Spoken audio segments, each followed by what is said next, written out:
So here's my thoughts on the differences between DC and Marvel and why Marvel films have been completely dominating DC. And it essentially comes down to an idea that Marvel is true to its brand in its filmmaking and DC is not. Essentially, DC Comics, their strength, in my opinion, and this is, just take it for what it's worth, is about fantasy. DC is about mythology and fantasy and magic and fascinating otherworldly experiences with characters on the same level as deities and ancient Greek heroes. Marvel, on the other hand, is more about, there is a fantasy aspect to it, of course. There's that whole, I'm a teenager, I want to have powers like Spider-Man, I want to be able to be as cool as Captain America, or as good as Captain America. Marvel does have that fantasy aspect, but Marvel from the beginning was always more about creating relatable characters and creating relatable situations, asking the question of, but if heroes existed in the real world, if superheroes existed in the world that I live in, what would they be like? How would they be different? You would always have, in the earliest days of Marvel Comics, back in the 1960s, when they first started publishing the Incredible Hulk and Spider-Man and Thor, Stan Lee would always brag in the stories talking about how you wouldn't see this kind of thing happen to any other superhero. Oh man, Peter Parker has to deal with an aunt who worries about him too much and tells him to wear his galoshes on a perfectly sunny day. That's not something that any other hero would have to deal with, but that's just the kind of character Spider-Man is. Like, they knew exactly what their brand was. And that's definitely, I think, reflected in the MCU with the way that the style of the piece. I've had some people complain to me that the MCU is not as visually striking or interesting as the comic books they come from, and I think that's intentional. I think that part of the appeal, especially of the Russo brothers films, is that you're looking at something that looks like the world that you know. Now, clearly in Endgame and Infinity War, they went a little bit more cosmic with things, and that's all well and good. I like seeing that stuff. But they still kept the story very human, very relatable. They made you relate to the characters. Even if you can't relate to the fantastic situations, we all know what it's like to grieve for a loved one. We all know that fear of not seeing someone that you love again, and how much we would sacrifice to get that person back. And in the Captain America movies especially, it's very grounded. You get this sense of Captain America and Falcon are really punching people when they're punching people, and everything is related back to these espionage concepts. And they're really just action movies or spy action movies, but with people in costumes. And much of the time, they don't even wear their costumes. They take the mask off 95% of the time.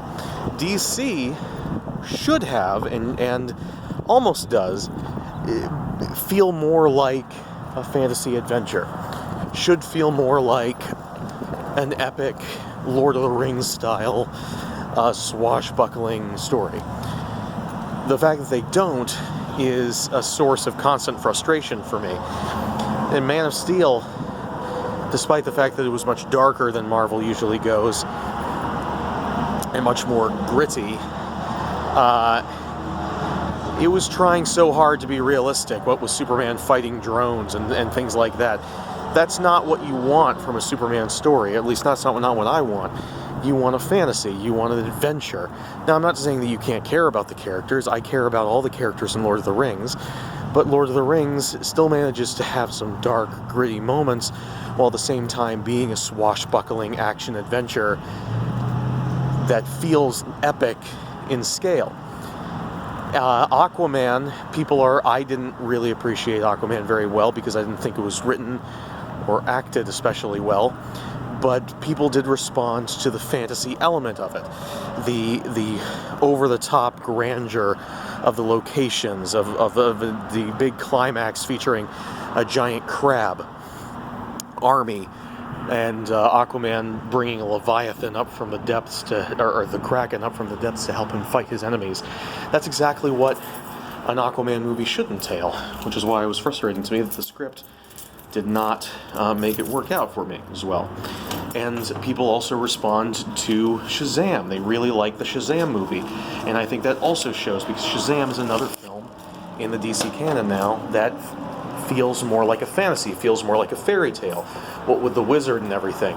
Now, it's still updated for a modern day, as opposed to the original Shazam, where Billy Batson was a perfect, pure little child who was just wonderful and good all the time. Now he's a troubled youth who has to learn to be a good child, but you still arrive at the same feeling of wholesome wonder and imagination that the original Shazam had. They just take a little bit of a longer, more updated, modern route to get there. And there's nothing wrong with that at all. As long as you keep the tone consistent, you can make pretty much any change you want. Man of Steel could have absolutely gotten away with having Superman snapping a guy's neck if they had earned it, but they didn't earn it.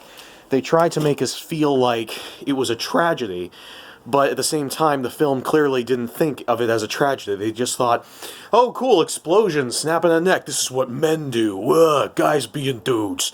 Like, if they put a little bit more thought into tone and consistency in that regard, they could have the best superhero cinematic universe of all time. Now that they're getting, and we already know in Justice League and in Dawn of Justice, they started anchoring into the Jack Kirby Fourth World stuff, which is probably some of the greatest high fantasy comic books have ever been involved with.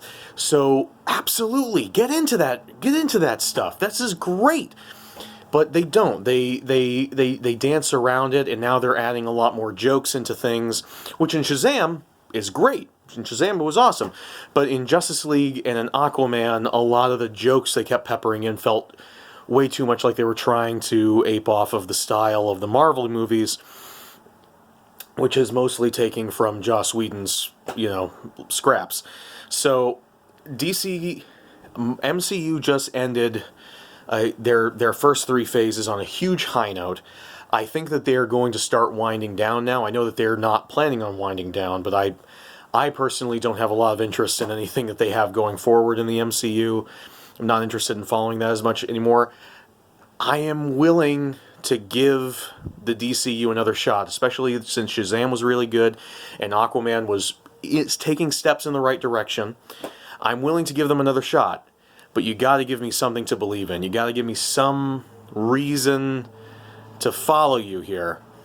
So anyway, that's my thoughts on the differences between DC and Marvel and how DC could still be different from Marvel. I don't want them to make movies just like Marvel movies, but still increase the quality and increase the brand recognition of their films. By the way, if you do want something that's not on the CW and is a little bit darker, but is also really good DC material, watch Doom Patrol on the DC Universe. That show is freaking amazing. Absolutely recommended, 100%. See you all later.